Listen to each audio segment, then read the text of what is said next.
लखनऊ सपा कार्यालय में सपा अध्यक्ष अखिलेश यादव ने खजांची का जन्मदिन मनाया।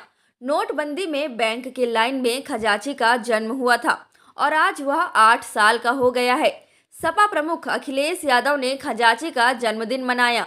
इस मौके पर खजांची ने अंग्रेजी में अखिलेश यादव को कविता भी सुनाई और अखिलेश यादव ने गिफ्ट में उसे स्मार्ट वॉच भी दी।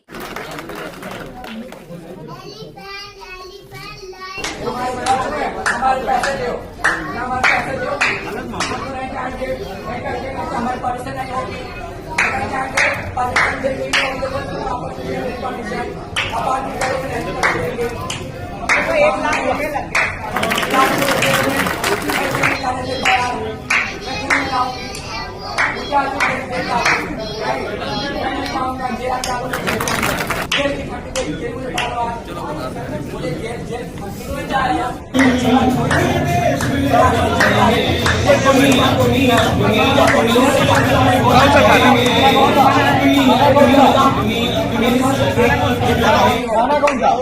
थाना है सर। हमारी कम्युनिटी का परंपरा है, हम किन्नर समाज के कार्यक्रम करते हैं। ये लोग हमें कार्यक्रम परमिशन पहले दे दी, आप हमें 4 दिन पहले बताते, कार्यक्रम नहीं करने देंगे। आप एंड टाइम पे रात को 10 बजे बताते कि आपका कार्यक्रम नहीं होगा, चुनाव है 2024 लागू है, छठ पूजा हुआ, छठ कार्यक्रम हुए, अभी भी कई इवेंट्स हो रहे हैं, उसके भी हम आपको नहीं करने देंगे नया कार्यक्रम। जो हमारी परंपरा है कम्युनिटी के, वो हमको नहीं करने दे रहे। फिर बाद में अधिकारी के हम सारे अधिकारी को दौड़ रहे, बोले कि नहीं अगर तो आपको जेल हमको जेल ला रहे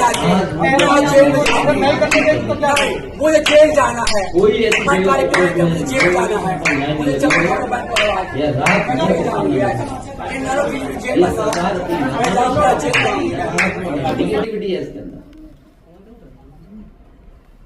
निगेटिव लोग हैं जो सच भी स्वीकार नहीं करते।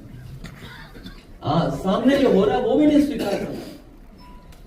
सोचिए कहां पर खाद मिल रही है। और दुख तो तब है आपके लाइव चैनल भी वहां नहीं पहुंच पा रहे हैं। कम से कम आप थोड़ा बहुत इधर उधर सोच सकते हो, लेकिन आपका कैमरा कभी झूठ नहीं बोलेगा। केवल लाइव कैमरा कर दो, आपको सब उत्तर प्रदेश की लाइनें दिखाई दे जाएंगी कि खाद की लाइनें कितनी लंबी लगी हुई है। आप कुछ मत बोलना, केवल अपना कैमरा लाइव कर देना। पूरा देश प्रदेश और जो लोग ये कह रहे हैं कि खाद की कहीं किल्लत नहीं है, वो जान जाएंगे। उन्हें किसान से कोई उनको प्रेम नहीं किसान से।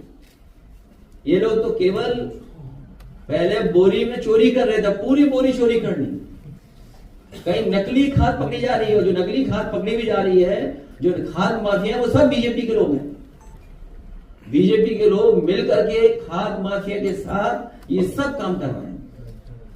नोटबंदी पर समाजवादी पार्टी संसद में क्या ये उन्हें आईसाइट चेक कराना चाहिए अपनी, क्योंकि एनसीआरबी के आंकड़े झूठे नहीं हैं। अगर मुख्यमंत्री जी ये बात बोल रहे हैं उसका आधार क्या है? कोई आधार तो होगा, कोई आंकड़े तो होंगे।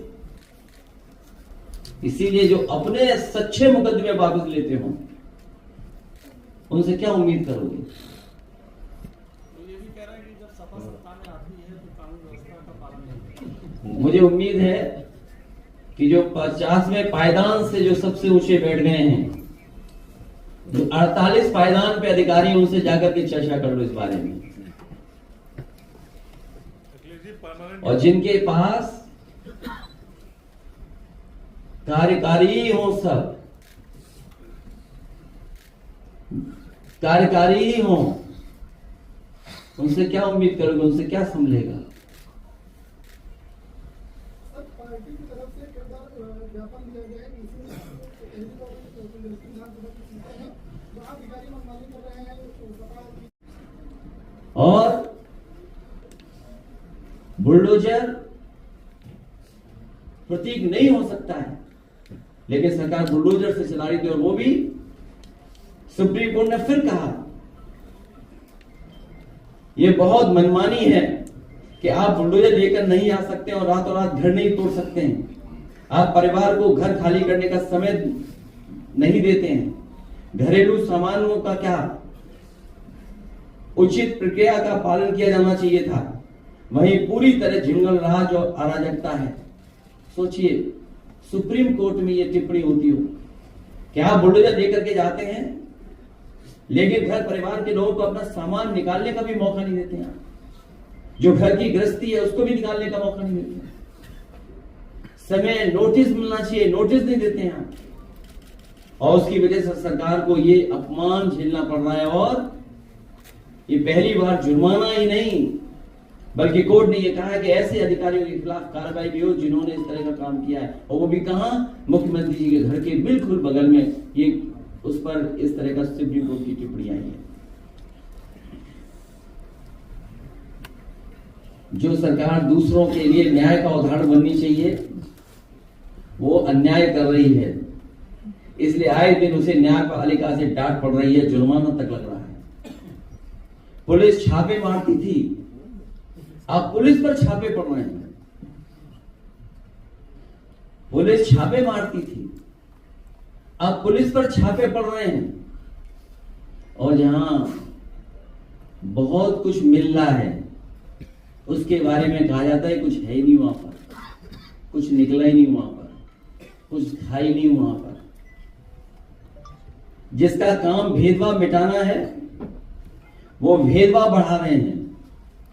सुरक्षा जैसे मुद्दों पर बहुत हुई, फलाने की मार, अब की बार डैश डैश, आप जानते होंगे किसकी सरकार। जैसे नारे लगाते हुए आए, वो महंगाई, बेरोजगारी, भ्रष्टाचार, महिला सुरक्षा के बारे में के सारे रिकॉर्ड तोड़ चुके हैं। अगर हम इनकी तुलना करें जिस समय ये सरकार में आए और सरकार के आज के आंकड़े अगर हम देखें तो हर मानक में, चाहे वो महंगाई हो, बेरोजगारी हो, भ्रष्टाचार हो, और चाहे महिला सुरक्षा के सारे रिकॉर्ड तोड़े हैं। न केवल रिकॉर्ड तोड़े हैं बल्कि महिला सुरक्षा को लेकर के, उन्हें न्याय को लेकर के इतना महिलाएं या बेटियां कभी मुख्यमंत्री आवास में आत्मदाह करने नहीं आई जितनी इस सरकार में आई है। लोगों को न्याय नहीं मिलता, तहसीलों में जान दिए उन्होंने, अधिकारियों के सामने आत्मदाह करने की कोशिश की।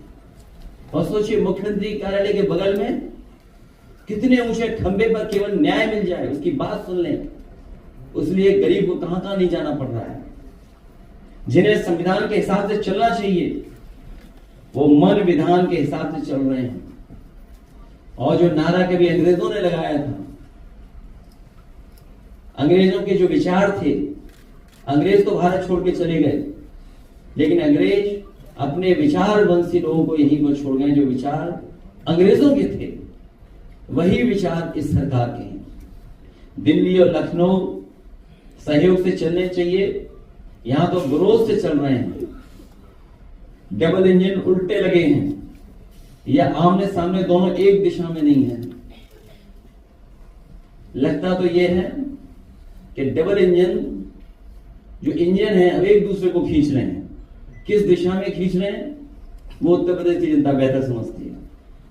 जिन्हें सामाजिक सौहार्द के पुल बनाने चाहिए थे वो नीचे नीचे बारूदी सुरंग फैला रहे हैं। इसलिए इस मौके पर मैं यही कहना चाहता हूं कि इनकाउंटर वाली सर्व हो गया और उसकी शुरुआत उपचुनाव से होगी। इसीलिए घबराए हुए हैं, और इतने घबराए हुए हैं कि वो उन्होंने अधिकारियों को अपना पदाधिकारी मान लिया है, उन्हीं से काम ले रहे हैं। इससे पहले भी कई नौकरियों के पेपर लीक हुए, जो बच्चे चाहते हैं वो नहीं सुन रही सरकार। सरकार अपनी मनमर्जी करना चाहती है, ये नौकरी नहीं देना चाहती। इनकी नौकरी एजेंडा नहीं है इनकी सरकार। सर खेसारी जी के लिए क्या कहेंगे? जब महाराष्ट्र में नेताजी ने बुलाया उनको तो बोले कि मैं बधाई देना चाहता हूँ। परीक्षा वो कराने नहीं चाहते, नियत नहीं है सरकार की वो परीक्षा कराने की। और केवल एक भर्ती नहीं, पूरी भर्ती इसी तरह निकाली इन्होंने। सोचिए जब इन्होंने पुलिस की भर्ती की क्वेश्चन पेपर्स क्या कहा कि इतनी बड़ी परीक्षा हम लोगों ने करा ली, 30% बच्चे परीक्षा नहीं लिख पाए, और फिर क्वेश्चंस कितने गलत हो गए, कितने क्वेश्चंस गलत हो गए। सोचिए आप, बच्चों को कहां भटकना पड़ा। तो इनकी नियत नहीं है नौकरी देना, इनकी मंशा नहीं नौकरी देना का काल है। और नकारात्मक लोगों का भी कलयुग में सब उल्टा होता है ना, तो समझो वही हो रहा है। जो कलयुग है उसमें उल्टा होता है और सब उल्टा कर रहे हैं लोग। हमारे यहां ये माना जाता है कि जितना बड़ा ज्ञानी होता है वो उतना ही चुप रहता है, इसलिए हमारे यहां मौनी और मुनि की परंपरा रही है। मुनि की परंपरा साधु संतों में या मौनी की परंपरा, और कलयुग है इसलिए सब उल्टा हो रहा है। मितभाषी वाचाल बन गए हैं आजकल। वो मितभाषी नहीं बन रहे हैं, उनका सुनिए क्या कह रहे हैं आजकल।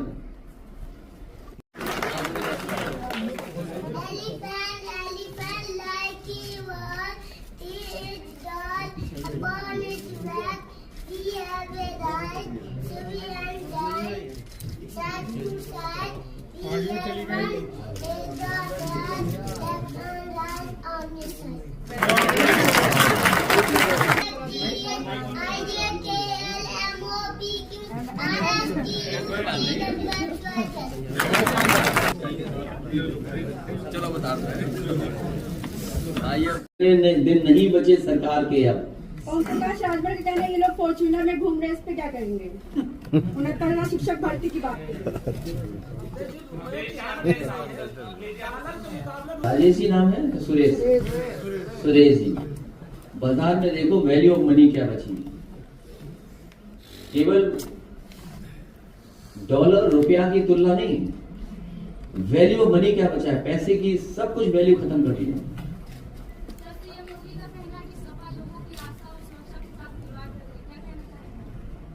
उनसे कहिए कि बारूद बिछाना छोड़ दें।